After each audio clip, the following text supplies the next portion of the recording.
Hello my dear students. This is the third video of video series for chemical calculation. In the first video we discussed about the unit conversions. In that video I explain easy method to convert one unit into the other. A simple and easy method. In the second video we discussed about the mole concept completely. We did the mole concept with solved examples. But in that section, we did not discuss about the molar volume of a gas. Molar volume of a gas is derived from the Avogadro's law. You know, Avogadro's law is for gases. So, gaseous state of matter will be discussed under unit 4. So, because of that, I did not discuss the molar volume concept under mole concept. Other than that, all the other parts you need to understand mole concept was covered there. Then today our topic is, this is our third video, then today our topic is then empirical and molecular formula. It's another important concept in chemical calculation. To understand this concept clearly, you need a strong understanding about the moles. So if you missed the second video, you have to go back to second video and watch it carefully, understand the moles concept and then come back to the third video. Okay, let's start this lesson. But before I go to the empirical and molecular formula, first I discuss mass percentage of an element in a compound. You know, once you consider a compound is made up of elements. So compound is represented by a formula, molecular formula, and molecular formula has then elements, atoms. Atoms in the formula represent each and every element in the compound. So then we can talk about the contribution of each and every element in a compound. As example, in carbon dioxide, we can talk about the contribution of carbon, the contribution of oxygen. Is it important for us? Yes, of course. Assume you are given a sample of a compound. So you want to make sure that the given sample is pure or not. In that case, what you can do, using the molecular formula, just find out the mass percentage of an element theoretically. Then if you have the sample, you can go to the laboratory and then do experiment and find out the mass percentage of that certain element, that particular element. So then you have two values now, theoretical value and the experimental value. Just compare these two values. By comparison of these two values, we can identify whether the given sample is pure or not. So that is one advantage of knowing mass percentage of an element in a compound. Okay, let's go to calculation based on this concept and how to determine the mass percentage of an element. I start with a simple molecule, a compound, it's CH4, methane. Methane compound is made up of two elements, carbon element and hydrogen. One molecule has one carbon atom and four hydrogen atoms. First of all, I will determine here atomic ratio. Atomic ratio. So what is atomic ratio in CH4 molecule? You know, one carbon atom is there, four hydrogen atoms are there. So the atomic ratio is 1:4. From the atomic ratio, we can get the mole ratio. From the atomic ratio, we can determine the mole ratio. So keep that in your mind. The number of atoms present in a molecule represents number of moles of each and every element in that particular compound. If you consider 1 mole of compound, that formula represents the number of moles of each and every element. Since you get 1:4 atomic ratio between carbon hydrogen, mole ratio between carbon and hydrogen should be same as the atomic ratio 1:4. 1 mole of carbon combined with 4 mole of hydrogen and form a 1 mole of CH4. That's the meaning of this. Right. Then I can convert mole ratio into mass ratio. I can convert mole ratio into mass ratio. How do we convert it? For that, I use this equation. In the last video, second video, we discussed. We did the application of this equation. You have 1 mole of carbon. 1 mole of carbon is there. You know the molar mass of carbon. It's relative atomic mass in grams per mole. Then if I just ignore the units, 1 mole of carbon multiplied by molar mass of carbon, it's 12.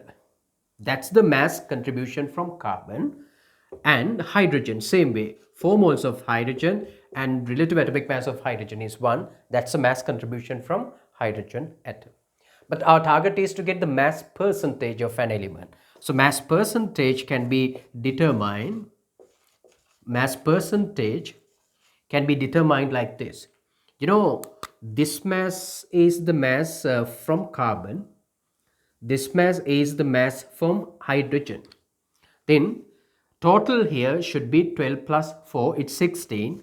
For 16, mass contribution from carbon is from 16, the mass contribution from carbon is 12, then for 100. That's mass percentage. Total mass 16, then mass contribution from hydrogen is 4, then for 100. That's mass contribution of hydrogen.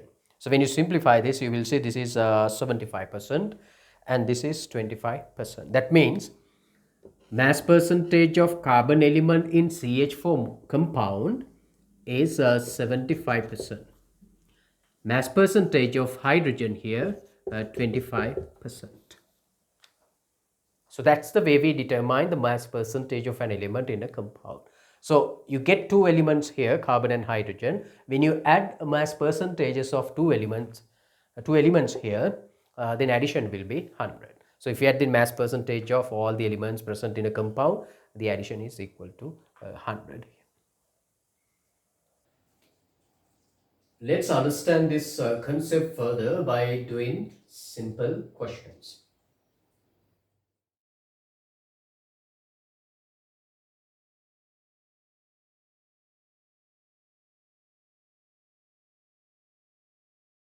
Okay, first question is given about calcium carbonate. If I write the formula of calcium carbonate, this is how we get it, calcium carbonate. First question is to find out mass percentage of calcium in calcium carbonate. So then if you use the previous equation to calculate the mass percentage of calcium, this is how we end up with that equation. So once you simplify this, you will see this 100, that 100 cancelled out. So you get 40% of calcium. Same way we can apply that equation for carbon and oxygen. So we end up with this mass percentage of carbon and oxygen.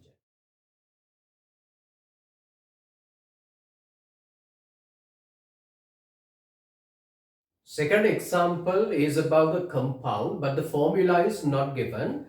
It is mentioned that there are two phosphorus atoms in a molecule and the mass percentage of phosphorus also given, it's 20%. Your question is to find out the molar mass of the compound. Let's say this is your compound and that has phosphorus, but how many phosphorus atoms?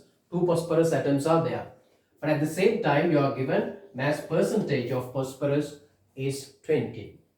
Then again, I use the previous equation to find out the molar mass of the compound. How do we do that? First of all, the mass percentage of phosphorus, it's directly given 20%. That's equal to, here you know it's about mass of phosphorus. Since there are two phosphorus atoms and atomic mass of phosphorus is 31, this will be the mass contribution from phosphorus. And here what we have, the molar mass. That's multiplied by 100 will be equal to 20%. That value is given. Once you simplify this, we end up with molar mass 310 grams per mole.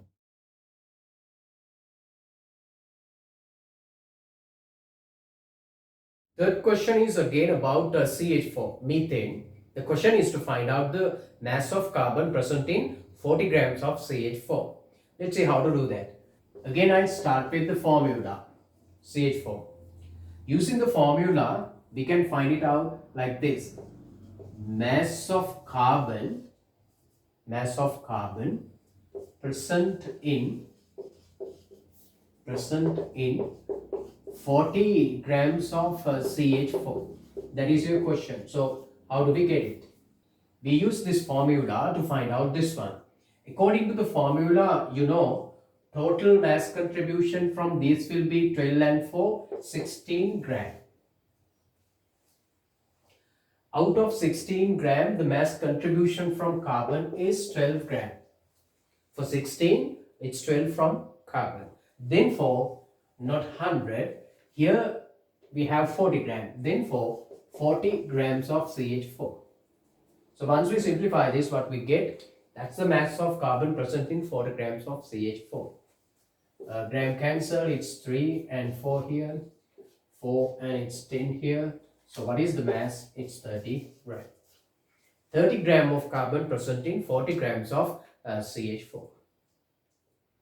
Okay, now we have come to our main topic, empirical and molecular formula. Let's try to understand these two concepts.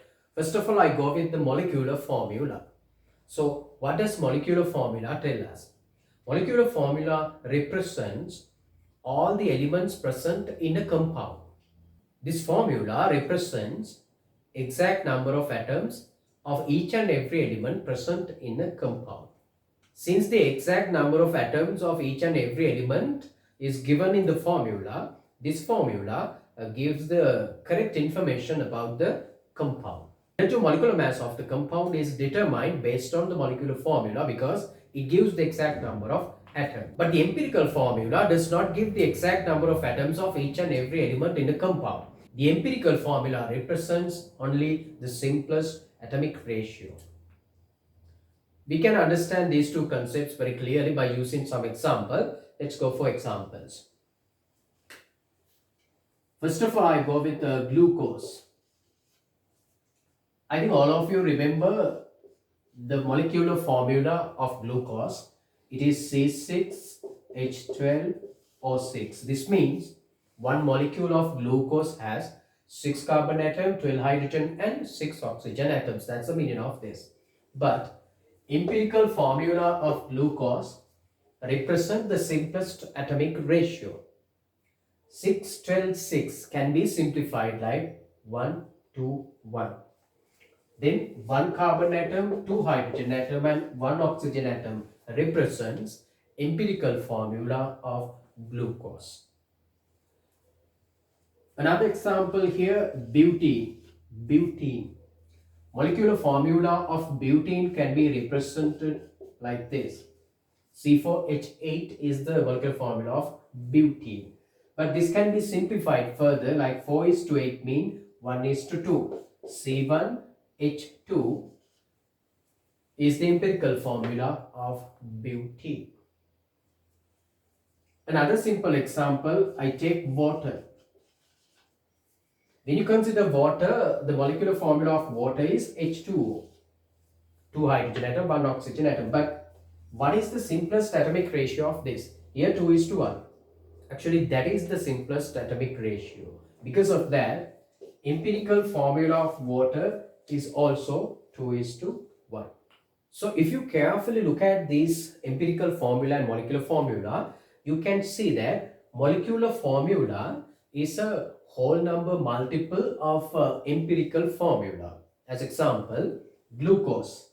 Glucose empirical formula C1H2O1, molecular formula C6H12O6. But you can see from here to here, we multiply empirical formula by 6 to get the molecular formula of glucose.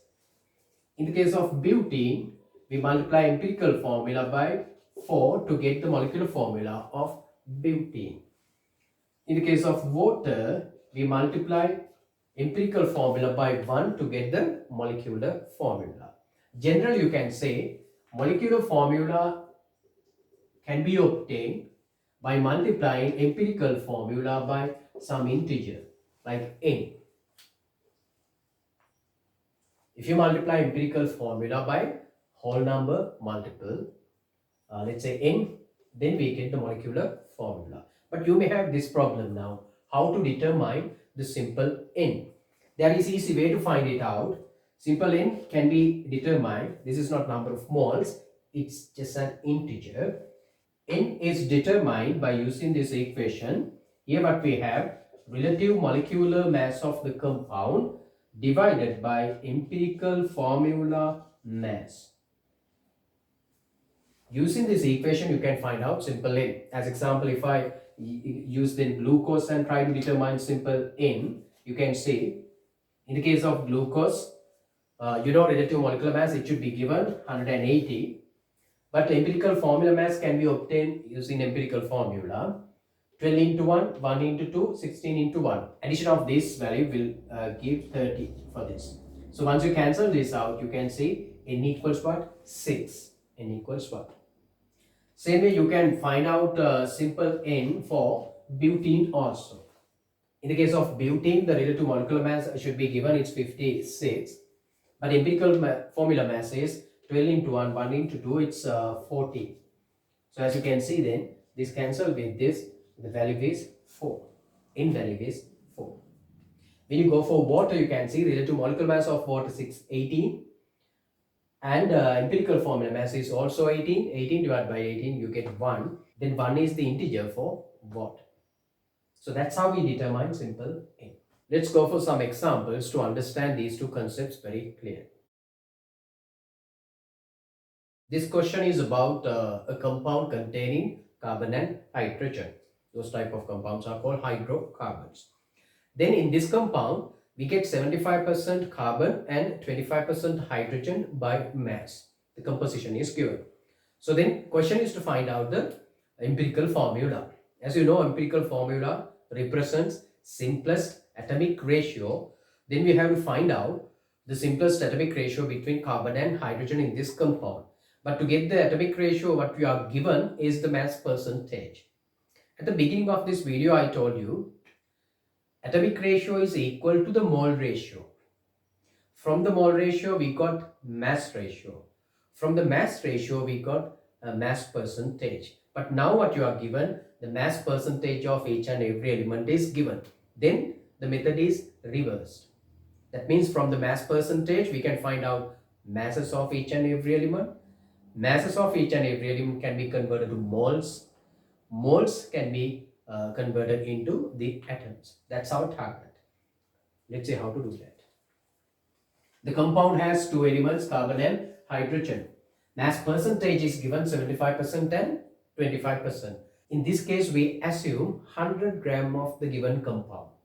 If a mass of compound is 100 gram, the mass of each and every element can be like this, 75 gram, because mass percentage of carbon is 75. And 25 gram of hydrogen, because mass percentage of hydrogen is 25. And mass can be converted into moles. We learned this equation in second video. Mole equals mass over molar mass. And molar mass is equal to the relative atomic mass in grams per mole. 75 gram divided by 12 grams per mole. 25 gram divided by 1 grams per mole. Then as you can see, gram cancelled out. We get the answer in moles. This is 6.25 mole. This is 25 moles. So that's the mole ratio we can have. But our target is to get the simplest mole ratio. Because simplest mole ratio gives simplest atomic ratio. Simplest atomic ratio gives the empirical formula. How can we get the simplest mole ratio then? Simplest mole ratio will be obtained by dividing everything, these two values, by the smallest value. Here smallest value is 6.25. Then we divide both values by 6.25. Here 25 moles divided by 6.25 moles. So what do we get? This cancel with this, we get 1. This cancel with this, we get 4. So the simplest mole ratio here 1:4. But you know simplest mole ratio is equal to simplest atomic ratio. Simplest atomic ratio. Then in this compound, you get simplest atomic ratio between carbon hydrogen as 1:4. You know the formula which represents simplest atomic ratio is the empirical formula. So empirical formula of this one should be C1H4. This compound has three elements, carbon, hydrogen and oxygen. What you are given, mass percentage of each and every element given here. So first of all, we assume 100 gram of the compound. If it is 100 gram, since carbon mass percentage is 40% here, 40 gram of carbon available, 6.667 gram of hydrogen available. But no, you are not given the mass percentage of oxygen. How do we calculate it? Since 100 gram of the compound is there and compound contains only carbon, hydrogen and oxygen, addition of masses of all these three should equal to 100 gram. Since you know these two, you can then subtract these two from 100. We end up with the mass of the remaining element, it is oxygen. Next step, converting mass into mole, then the simplest mole ratio, and finally simplest atomic ratio. So we end up with this number of moles of each and every element. As you can see, 3.333 is the smallest value. Then to get the simplest mole ratio, we divide all these things by the smallest value. It's 3.333 moles. We get the simplest mole ratio as 1, 2 and 1. Since the simplest mole ratio is equal to atomic ratio, then simplest atomic ratio will be 1 to 1. According to that, the empirical formula of the compound is 1 carbon and 2 hydrogen and 1 oxygen. That's the empirical formula. Now we know empirical formula C1H2O1. Relative molecular mass of the compound is also given in 60. By using these two, we can find out the molecular formula of the compound. You know how to get it. Empirical formula should be multiplied by whole number multiple to get the molecular formula. But how do we determine this integer? For that, what we need is relative molecular mass and empirical formula mass. Relative molecular mass and empirical formula mass. We know relative molecular mass here it's given. Then empirical formula mass will be 12 plus. Then empirical formula mass will be 12 into 1, 1 into 2, 16 into 1 and addition of all these things. As you can see here, the addition is equal to 30. Then integer is 2. Then how to get molecular formula? Just multiply empirical formula by this integer. 1 into 2, 2, 2 into 2, 4 and again 1 into 2, 2. So this is the molecular formula of this given compound. The data given in this question is different from the previous question. You are given mass of sodium, number of sulfur atoms and moles of oxygen given. Your question is to find out the empirical formula of the compound. To get the empirical formula, what we need is simplest atomic ratio. To get the simplest atomic ratio, what we need is simplest mole ratio. How do we get the mole ratio from the given information? Since sodium, the mass is given, you know how to convert mass into mole. You can convert mass into mole by dividing that by the molar mass of sodium. It's 23 grams per mole. Here, number of sulfur atoms given, you know how to convert sulfur atoms into moles of sulfur. That's divided by the Avogadro's constant. Here there is no any conversion because you are given directly the number of moles of oxygen given. That's what we need. When you simplify this, you can see it's 0.02 moles. Here again 0.02 moles, 0.03 moles. These are the number of moles of sodium, sulfur and oxygen available in the given compound.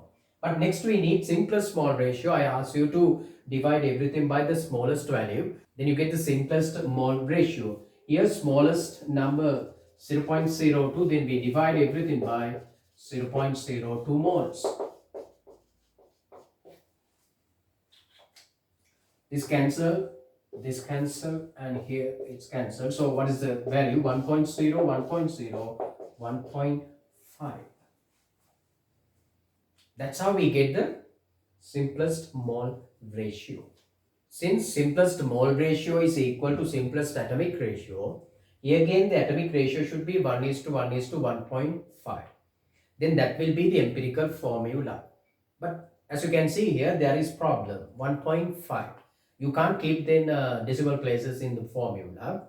So then we have to convert this decimal place into whole number. So how do we do that? Just we multiply all these values by a certain value. If you multiply everything by 1, you get the same thing, useless. But if you multiply everything by 2, you get 2 into 1.5, it's 3. So we get the simplest atomic ratio here. It's 2, 2 and 3. That's how we get the simplest mole ratio and atomic ratio. From that you can write the empirical formula. 2 sodium, 2 sulfur and 3 oxygen. This is the empirical formula of this compound. This is sodium thiosulfate. In determination of empirical and molecular formula, the data can be given in different ways. One way to get the data is from thermal decomposition of compound or combustion of a compound. This data can be given as a mass, or if the compound is a gas, volume of each gas can be given as data to determine the empirical and molecular formula. Next question is something like that. There is a compound containing carbon, hydrogen and oxygen. 3 elements are there. 10.68 gram of the compound is burned in excess oxygen. That means there is complete combustion. You get 16.01 gram of carbon dioxide, 4.37 grams of water. Plus, relative molecular mass of the compound also given, it's 176. So using this data, you asked to get the empirical formula and the molecular formula. Let's see how to do that one. First thing is this. We assume this compound undergoes complete combustion. If it undergoes complete combustion, this carbon now found in carbon dioxide. That means mass of carbon in this carbon dioxide sample is equal to the mass of carbon in this compound. Since complete combustion is there, this hydrogen is now found in water. If you know the mass of hydrogen in this sample of water, that's the mass of hydrogen present in this compound. So if you know mass of carbon and mass of hydrogen, you can find out mass of oxygen, because addition of all these three masses of all these three elements is equal to this value. That's the total mass of the compound. So that will be the mass of carbon plus hydrogen plus oxygen. You know mass of carbon and hydrogen means you can subtract these two values from this and find the mass of oxygen. So then if you can get the mass of carbon, hydrogen, oxygen separately, then you can follow the previous methods we discussed. Masses are converted to moles, moles are converted to simplest mole ratio, simplest mole ratio is to simplest atomic ratio. From that we have the empirical formula. Let's try to understand now how to get the mass of carbon in this mass of carbon dioxide. I think you remember we discussed one example like mass of carbon in 40 gram of CH4. Maybe you remember that one. Same way we can find it out. Here we consider 1 carbon dioxide. You know, total is 44. Out of 44, the mass contribution from carbon is 12. Then for 16.01 gram. That's the mass of carbon present in this sample of carbon dioxide. Same way, we consider 1 water molecule. 18 gram of water has 2 gram of hydrogen, then for 4.37 gram. That's the mass of hydrogen present in this mass of water. Once we simplify this and we get 4.336 grams of carbon in this sample of carbon dioxide, but we know then this mass of carbon is same as the mass of carbon present in this compound. Why? Because there is complete combustion. 4.366 gram of carbon.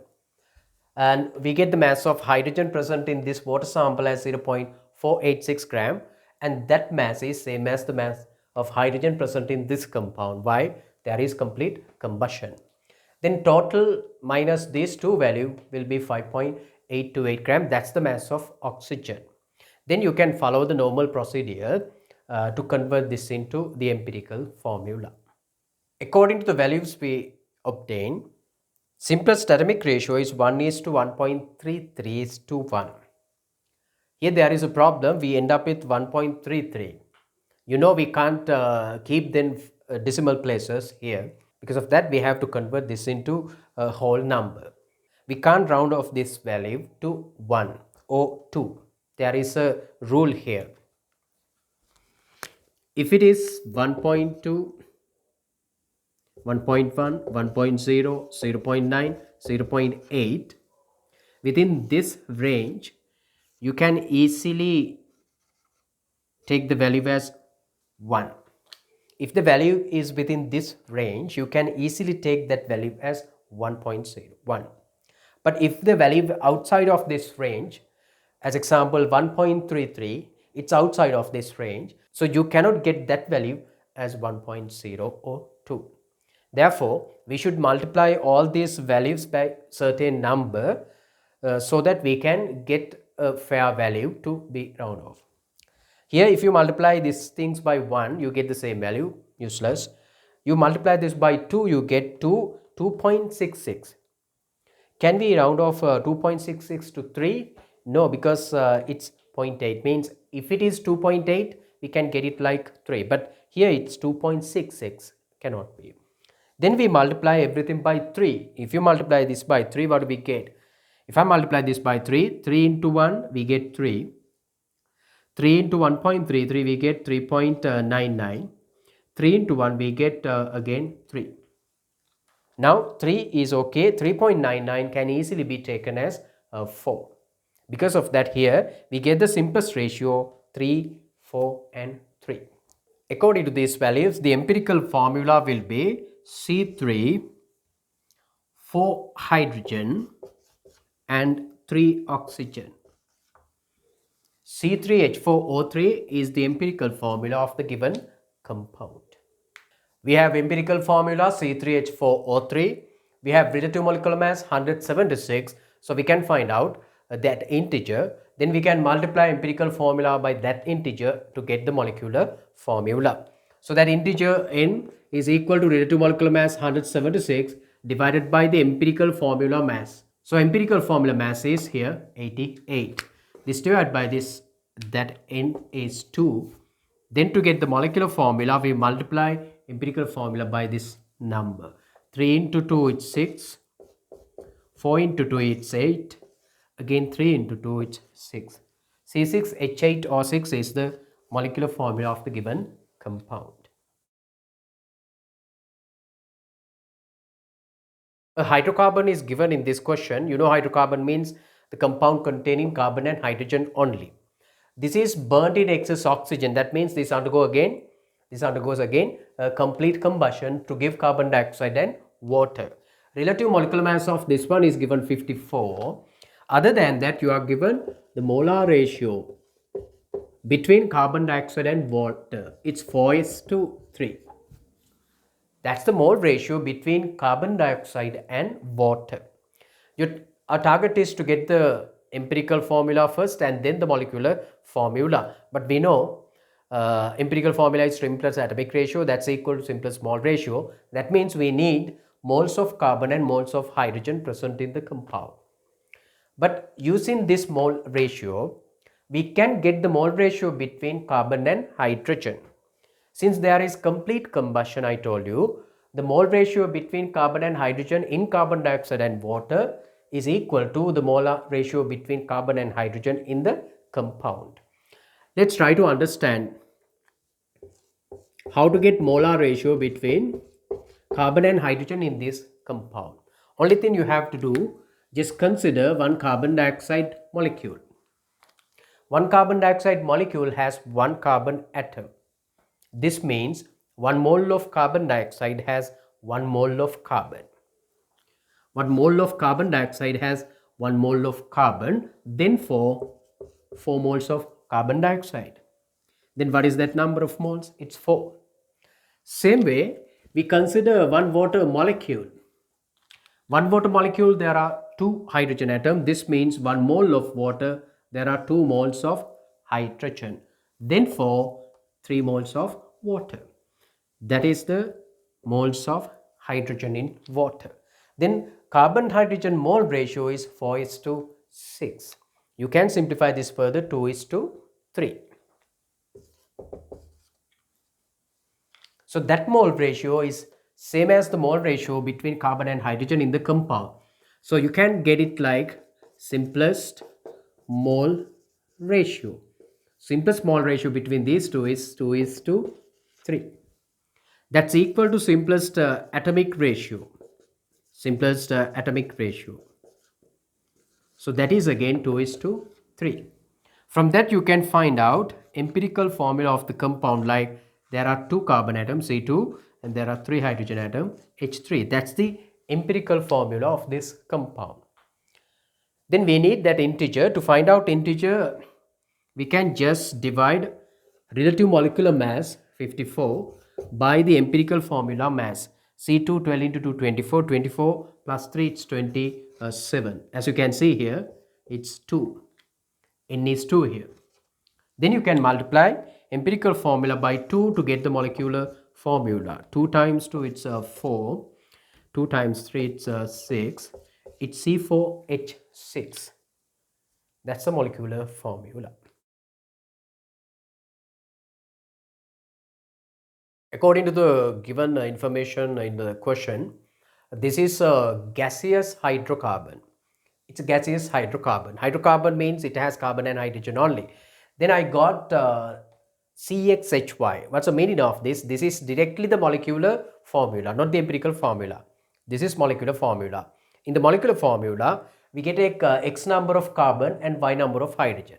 These are the exact number of carbon and hydrogen present in the compound. X and Y are integer. So that is burnt in excess oxygen. Then it undergoes complete combustion. Oxygen is also gas. And we get carbon dioxide gas plus water liquid. But we can use X and Y to balance the chemical equation like this. So balancing chemical equation is not done so far. We will do that one in future. I'll prepare some video for chemical equation, balancing equation, and how to do the calculation based on balanced chemical equation. What is the stoichiometry? Everything will be explained later. Here what we do, actually the number of carbon atom should be equal in both sides. Number of hydrogen atom should be equal in both sides. Number of oxygen atom should be equal in both sides. That's simply balancing equation. Another data is given for this one. It's given volume of this gaseous hydrocarbon is 10 cubic centimeter. Volume of oxygen required 20 cubic centimeter. Volume of carbon dioxide formed is 10 cubic centimeter. These are the volumes of hydrocarbon, oxygen and carbon dioxide reacting. These numbers represent reacting mole ratio. Reacting mole ratio. But the reacting mole ratio of gases is equal to the reacting volume ratio according to the Avogadro's law if the gases are at same temperature and pressure. Molar ratio is equal to volume ratio according to the Avogadro's law. That's for gases. Since these are gases, we can apply Avogadro's law and assume reacting mole ratio is equal to reacting volume ratio. If I consider carbon dioxide and hydrocarbon first, reacting mole of carbon dioxide over reacting moles of hydrocarbon should be equal to reacting volume of carbon dioxide and reacting volume of hydrocarbon. Then reacting mole ratio is given by the stoichiometry. That means before carbon dioxide we get X, then it should be here X. Before hydrocarbon we get 1, then it should be 1 here. So that's equal to reactant volume ratio. But reactant volume ratio is given as a data. Here 10 cubic centimeter and here 10 cubic centimeter. So these two easily cancel out. So what is X? X equals 1. X equals 1. Same way I can use then carbon dioxide and oxygen gas to find out then Y. So you can write it like reactant moles of carbon dioxide over reactant moles of oxygen gas is equal to reactant volume of carbon dioxide over reactant volume of oxygen gas. But this ratio is given by the stoichiometry. It's X here, here X plus Y over 2. That's equal to volume of carbon dioxide reactant given 10 cubic centimeter, and volume of oxygen reactant given 20 cubic centimeter. Since x is already determined equals 1, you can find out y. X equals 1, y equals 2. So what is your formula? CH2. There is unknown gaseous hydrocarbon in this question. Again, we burn this gaseous hydrocarbon in excess oxygen. That means there is complete combustion. 20 milliliter of hydrocarbon is burned in excess oxygen. What we get is carbon dioxide gas and water liquid. Normally we take water liquid. But combustion reaction normally produce heat. Because of that, the temperature of the system will increase, go up. Then at high temperature, we know gaseous water is found. If the temperature is above 100 degrees Celsius, you know water vapor exists. So gaseous mixture at high temperature should contain these gases. Since excess oxygen is present, this hydrocarbon should be burned completely. Therefore, after the reaction, the gaseous mixture cannot have hydrocarbon. It's completely burned. Excess oxygen is used. Therefore, remaining oxygen gas should be found in the final gas mixture at high temperature. The product carbon dioxide is also gas, therefore it is found in this gaseous mixture after the reaction. Since it is at high temperature, I told you water could exist in gaseous state. Because of that, at high temperature, you find water gas vapor in the gas mixture. But when you cool it down, you reduce the temperature from here to here. When you reduce the temperature, water vapor can be converted into the liquid water. Since now at low temperature we have liquid water, gaseous mixture cannot have water vapor. What gaseous mixture contains here at low temperature? Oxygen, no change. Carbon dioxide, no change. But there is no water vapor. Now you know volume of gaseous mixture should be reduced by one component here missing. So the volume reduction is given by 30 milliliter. So what is 30 milliliter for then? 30 milliliter is for water vapor. The remaining gas mixture at low temperature is passed through alkali, a base, something like sodium hydroxide. What this gas mixture contain? Those are oxygen gas and carbon dioxide. We know oxygen gas is neutral, but carbon dioxide gas is acidic gas. So once you pass this gas mixture through alkali or base, this sodium hydroxide will absorb acidic carbon dioxide. That's what happened. Because of that, in the final gas sample, you cannot have carbon dioxide. What you have here, oxygen gas only. Then again there is volume reduction. There should be volume reduction in the gas sample. Why? One component here, one gas is missing. So then volume reduction is given by 40 milliliter. So what is this 40 milliliter is for? That's for then carbon dioxide. Then we found reactant volume of carbon dioxide 40 milliliter, reactant volume of water 30 milliliter. Now by using this data and using the method I explained in the previous example, we can find out the values of x and y. Now we can use Avogadro's law and then we can say reactant mole ratio is equal to reactant volume ratio, and then we can find out the value of x and y. First we consider carbon dioxide and hydrocarbon. That's equal to reactant volume ratio. Here you get x over 1 equals 40 milliliter over 20 milliliter.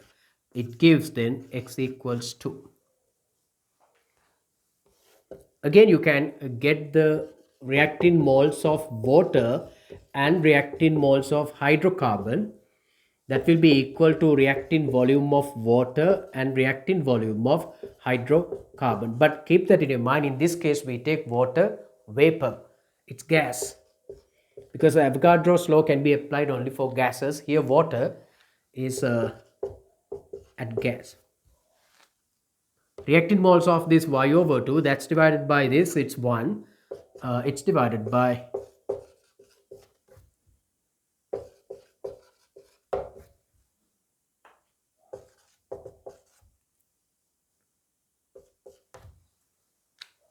okay, then we did 10 examples to understand the concepts in this video.